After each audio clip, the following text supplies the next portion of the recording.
नमस्कार, मैं संतोषी स्वागत करती हूँ आपका आपके अपने YouTube चैनल संतोषी क्लासेस में। आज मैं फिर से हाजिर हूँ एक नई स्टोरी लेके। स्टोरी का टाइटल है phases of the moon. Story बहुत ही शॉर्ट स्टोरी है, ज़्यादा लंबी स्टोरी नहीं है, ज़्यादा समय नहीं लगेगा आप लोगों का। इस स्टोरी को मैं इंग्लिश टू हिंदी ट्रांसलेट करूंगी, एक एक वर्ड का हिंदी अर्थ मैं आपको बताते जाऊंगी।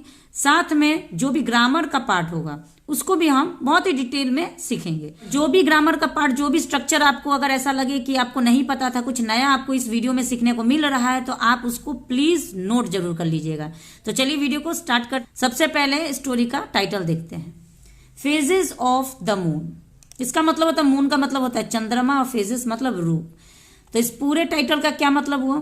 फेजेस ऑफ द मून, चंद्रमा का रूप, चंद्रमा का रूप, फेजेस ऑफ द मून। ठीक है, अब चलिए मैं इस स्टोरी को रीड करने जा रही हूँ। मेरी रिक्वेस्ट है आपसे, प्लीज वीडियो को ध्यान से देखिएगा और एक एक वर्ड का जो भी मैं प्रोनाउंसिएशन बताऊंगी, जो भी उच्चारण करूंगी, उस पर भी आप विशेष ध्यान दीजिएगा। तो चलिए स्टार्ट करते हैं।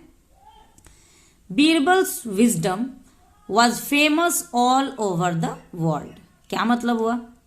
तो देखिए, ये जो वाक्य है ये सिंपल पास्ट का वाक्य है। तो सिंपल पास्ट का वाक्य जब भी हम बनाते हैं तो वहां पे हेल्पिंग वर्ब के रूप में वाज या वर का यूज करते हैं और साथ में हम कोई किसी भी एडजेक्टिव या नाउन को लेके सेंटेंस बना देते हैं। उसमें कोई वर्ब नहीं होता है, तो उसी को हम सिंपल पास्ट कहते हैं।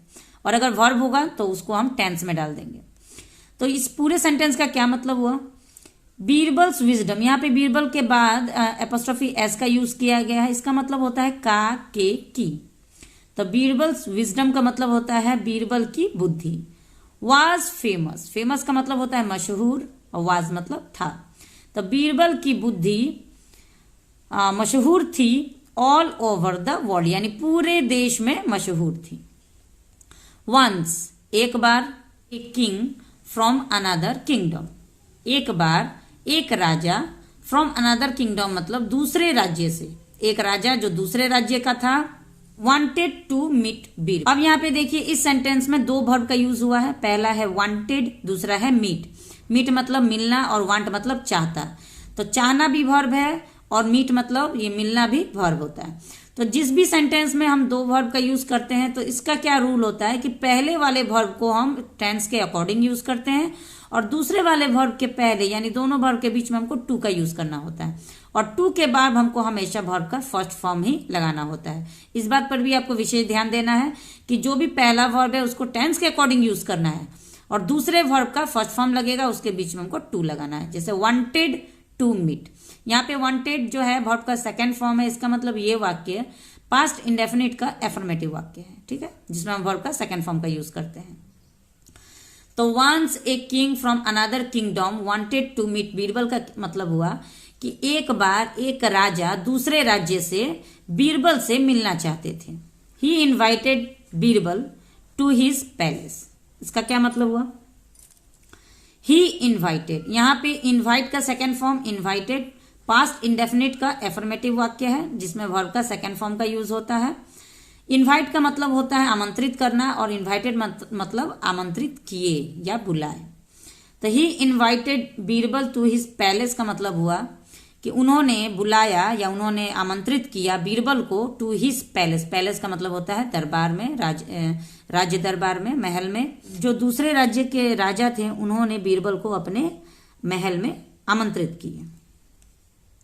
Birbal visited the king, Birbal उस राज्य से जाके मिले। The king was very impressed with Birbal's wit and wisdom. क्या मतलब हुआ?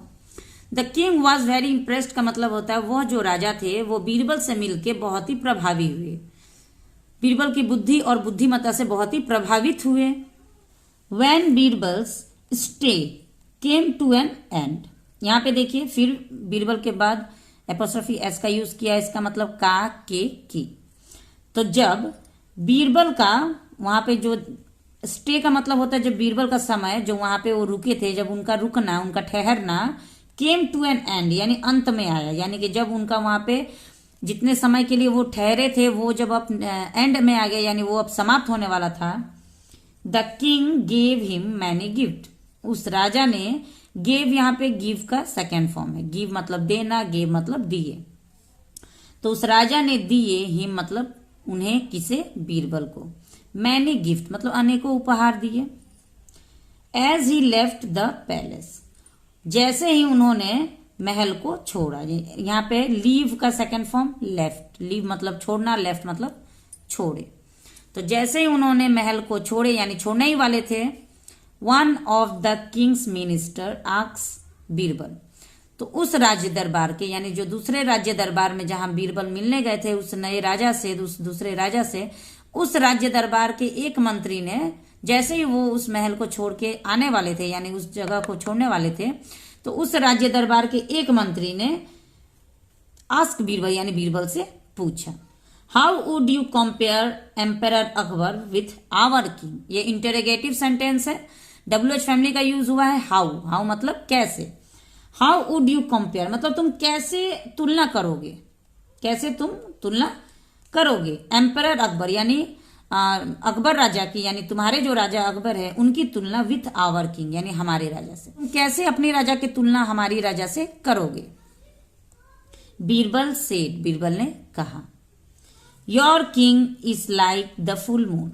उन्होंने कहा कि तुम्हारे जो राजा है यानी आपके जो राजा है, इज लाइक मतलब is like the full moon यानी कि पूरे चांद के जैसे हैं। यानी पूरा चांद होता है ना, जो पूर्णिमा के दिन हम पूरा चांद, राउंड चांद, पूरा गोल चांद जो देखते हैं आसमान में, उसको हम फुल मून कहते हैं, जिसको हम पूरा चांद कहते हैं। तो तुम्हारे राजा जो है वो पूर्णिमा की चांद की तरह पूरे चांद के जैसे हैं। वाइल जबकि emperor Akbar is like the crescent shaped quarter moon. ठीक है, यहाँ पे वाइल जो है ये एक कंजंक्शन है जिसका इस्तेमाल दो सेंटेंस को या दो वर्ड को जोड़ने के लिए किया जाता है। कंजंक्शन का यूज यहाँ पे वाइल का यूज किया गया है दो सेंटेंस को जोड़ने के लिए। तो इसका मतलब हुआ कि मेरे जो राजा है यानी सम्राट अकबर जो है वो अर्ध गोलाकार, जो अर्ध चंद्रमा होते हैं ना, जो आधा चंद्रमा हम देखते हैं, आधा चंद्रमा, उसी को हम अर्ध चंद्रमा कहते हैं। हमारे सम्राट अकबर अर्ध चंद्रमा के आकार के हैं और तुम्हारे सम्राट जो है, तुम्हारे जो राजा है वो पूरे चांद है। यही आंसर, यही जवाब बीरबल ने उन दरबारी से कही। Everyone was happy with Birbal's answer. उस दरबार में जितने भी लोग मौजूद थे सभी, एवरीवन मतलब सभी, वाज हैप्पी वो खुश हो गए। ठीक है, ये जो एवरीवन है ये प्रोनाउन है और ये कौन सा प्रोनाउन है, इंडेफिनिट प्रोनाउन है। मैंने अपने चैनल में इंडेफिनिट प्रोनाउन का भी वीडियो बना रखा है। अगर आप इंडेफिनिट प्रोनाउन को नहीं समझते हैं तो वहां पे जाके आप उस वीडियो को देख सकते हैं जहां पे ये एवरीवन इंडेफिनिट प्रोनाउन है। वाज हैप्पी यानी वहां पे जितने भी लोग थे वो खुश हो गए थे विद बीरबल्स आंसर यानी बीरबल के जवाब से सारे लोग वहां पे खुश हो गए थे। When Birbal reached Akbar's court, जब बीरबल वहां से निकले और अकबर के दरबार में पहुंचे। यहाँ पे रिच का सेकंड फॉर्म रिच्ड है जो कि पास्ट इंडेफिनिट का एफर्मेटिव वाक्य है। He came to know that his answer had angered Akbar. अब यहाँ पे देखिए ये जो वाक्य है ये पास्ट परफेक्ट का वाक्य है क्योंकि पास्ट परफेक्ट में हम हैड के साथ वर्ब का थर्ड फॉर्म का यूज करते हैं। यहाँ पे आप देख सकते हैं हैड के साथ वर्ब का थर्ड फॉर्म एंगर्ड। ठीक है, एंगर्ड का मतलब गुस्सा करना और हैड एंगर्ड मतलब गुस्सा हो चुके थे। He came to know that his answer यानी उन्हें, जब वो अकबर के दरबार में आए तो उन्हें पता चला, नो मतलब जानना, वो ये जाने दैट की हिज आंसर यानी उनका जवाब हैड एंगर्ड अकबर यानी अकबर को गुस्सा कर चुका था। यानी उन्होंने जो जवाब दूसरे दरबार में, दूसरे महल में दे के आए थे उस दरबार में, वो जवाब इनको पता चल चुका था कि आपके यहाँ से जो एक मंत्री गए थे उस मंत्री ने आपको एक अर्ध चंद्रमा कहा है। तो ये पूरे राज्य में बात फैल चुकी थी और इस बात से अकबर बहुत ही नाराज हो चुके थे। अकबर सेड, अकबर ने कहा, you are not loyal to me. ये वाक्य जो है ये सिंपल प्रेजेंट का नेगेटिव वाक्य है। सिंपल प्रेजेंट का नेगेटिव वाक्य जब हम बनाते हैं तो आर या इज के साथ नॉट का यूज करते हैं। You are not loyal to me, तुम नहीं हो, लॉयल मतलब वफादार, टू मी मतलब मेरे लिए, तुम मेरे लिए वफादार नहीं हो। यू हैव इंसल्टेड मी, यहाँ पे हैव के साथ वर्ब का थर्ड फॉर्म का यूज हुआ है। इसका मतलब कि ये वाक्य जो है प्रेजेंट परफेक्ट का एफर्मेटिव वाक्य है। प्रेजेंट परफेक्ट में जब भी हम कोई एफर्मेटिव वाक्य बनाते हैं तो हैज या हैव के साथ वर्ब के थर्ड फॉर्म का यूज करना होता है। यहाँ पे इंसल्टेड वर्ब का थर्ड फॉर्म है। यू हैव इंसल्टेड मी मतलब तुमने मेरा अपमान किया है, ठीक है। इंसल्ट का मतलब अपमान करना। आगे देखते हैं। बीरबल एक्सप्लेन्ड, अब बीरबल ने समझाया। एक्सप्लेन्ड यहाँ पे वर्ब का सेकंड फॉर्म एक्सप्लेन्ड, एक्सप्लेन का सेकंड फॉर्म, ईडी लगाने के बाद सेकंड फॉर्म हो जाता है।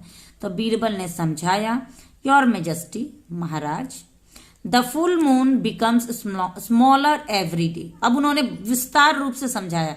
वहां पे तो दूसरे दरबार में उन्होंने एक पहेली कह दी कि आपके राजा पूरे चांद है और मेरे राजा अर्ध चंद्रमा है, यानी आधे चांद है। लेकिन इस पहेली को अकबर के पास आके वो बीरबल सुलझा रहे हैं। उन्होंने कहा कि फुल मून यानी पूरा चांद बिकम्स स्मॉलर यानी छोटा होता जाता है एवरी डे, हर दिन, यानी प्रत्येक दिन पूरा चांद एक दिन के लिए चांद होता है और पूरा चांद हर प्रत्येक दिन छोटा होता जाता है, छोटा होता जाता है, ठीक है। वाइल जबकि द क्वार्टर मून ग्रोज बिगर, और अर्ध चंद्रमा जो होता है प्रतिदिन बड़ा होता जाता है, वो बढ़ता है और पूरा चंद्रमा घटता है, ठीक है। अब इससे समझ लीजिए कि उन्होंने कितनी बड़ी बात बता दी। Your fame and power too is growing every day. अब उन्होंने कहा कि जिस प्रकार अर्ध चंद्रमा दिन प्रतिदिन बढ़ता है उसी प्रकार आपकी प्रसिद्धि, फेम मतलब प्रसिद्धि, आपकी प्रसिद्धि और ताकत, पावर मतलब ताकत, टू यानी वो भी, यानी आपकी प्रसिद्धि भी और आपकी ताकत भी, इज ग्रोइंग, यहाँ पे इज के साथ वर्ब का फोर्थ फॉर्म का यूज हुआ है।